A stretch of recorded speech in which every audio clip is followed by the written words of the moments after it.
This is AIM Agenda. With me live now from Perth, the acting Greens leader, Senator Scott Ludlam. A lot to talk about, Senator Ludlam. First, on the issue of renewable energy.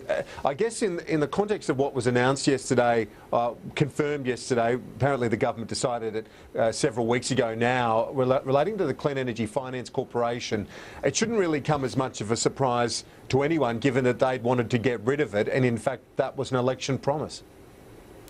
Yeah, the Abbott government, in fact, before it was the government, long before, when they were in opposition, have been expressing that they'll do everything that they can to sabotage the industry and prevent it from getting on its feet.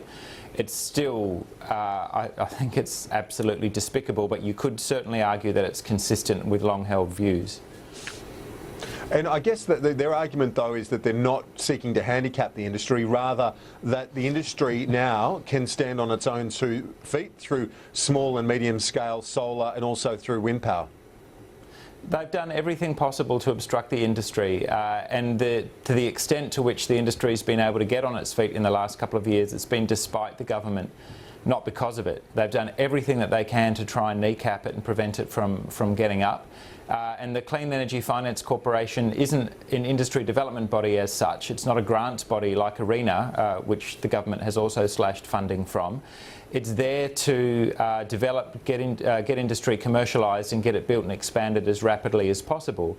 The government has a different view to the Greens, to the Labor Party and to the vast majority of the Australian community. Clean energy is actually good for the country. It's an industry, given the collapse of other parts of our manufacturing sector, it should be something that we're supporting, not trying to stop. Well, the government says it's supporting. You say it's not about emerging technologies necessarily. That's more ARENA that does it. But isn't it good to have several arms of government working in the same direction of trying to help kickstart those nascent industries? It'd be great if that was what was happening, but that's not what's happening. The Abbott government has done everything within its power. Before the election, you might remember, before they were even in government, Mr Hockey wrote to the Clean Energy Finance Corporation saying, despite the fact that your Act of Parliament says you have to invest $2 billion a year in the industry, we want you to stop because we'll be in government soon. Like, that's how far back this goes. And this is a really consistent pattern of behaviour. It's absolutely unforgivable, given the strategic importance of the industry and the fact that we need to be transitioning away from coal and gas and oil towards renewables, that you could have a government doing everything within its power to try and prevent that from happening is unbelievable. Now, let's look at the broader issue of climate change and heading into the Paris summit. The government apparently now looking, according to reports in The Australian today, that essentially more ambitious targets, possibly along the lines of the Japanese target of a 25% reduction on 2005 levels. What do you think of that sort of range? There's a fair bit of speculation about which kind of path the government's going to follow. I think they've got their own internal issues, obviously. There are Abbott government backbenchers who don't even believe this is real, who are trying to provoke an inquiry into the science to try and satisfy themselves that there's even a problem here. And so Prime Minister Abbott has those sorts of people to deal with, and you kind of think, well, privately that's quite likely his view as well.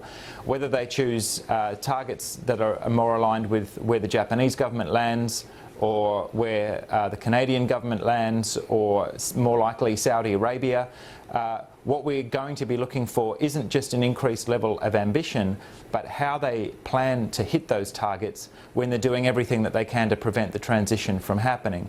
And this isn't just about electricity production, it's obviously about public transport, which they've tried to wipe out. It's about agriculture, it'll be about food production, about built form and the way that our cities develop. It's right across the board, and there's no way in my mind that this government has the faintest competence or interest in dealing with a problem of this scope. You say that, but then the Prime Minister argues, and isn't it correct for him to say that the government's met targets that have been set thus far, unlike other nations? It's complete madness. It's an absolute insult to our intelligence. We know that he doesn't mean it. Any targets that have been met have been despite this government, not because of it. When they knocked over the carbon price and slashed ARENA's funding and undid all that work that had been done in the previous parliament, you saw an almost immediate increase in the emissions intensity of the electricity sector. It's jumping back up again when it had been on a downward path for a period of time. The government can claim no credit at all. They should just be honest about it. They want to wreck the industry. They're doing this on behalf of their coal and gas industry donors. At least just come clean about it and admit it, and don't try and pretend, as Mr Hunt was out doing yesterday, that he loves renewable energy. Because I can't think of anything that they could have done to make life harder for clean technology companies. If you can think of anything, please let me know, because they appear to have left no stone unturned. Let's finish with one last question on the prospect of an early... I want to ask you about the prospect of an early election, because you look at the polls right now and it looks to me like the Greens would very much welcome an early election. You'd probably go close to doubling your numbers in the Senate if there were a double D before July of next year. If there are double dissolution, it obviously makes life a bit easier. The quota is quite a bit lower for minor parties and for independents, so if that's the government's intention, that's fine. I suspect most people just want the government to get on with the job. We'd welcome an early election, because I don't think the disappearance of this government or the demolition of this government electorally could come soon enough. But that's really the Prime Minister's call, and he can read the polls as well as anybody else. Senator Ludlam, appreciate it early over in Perth this morning. Thanks for that. You're welcome.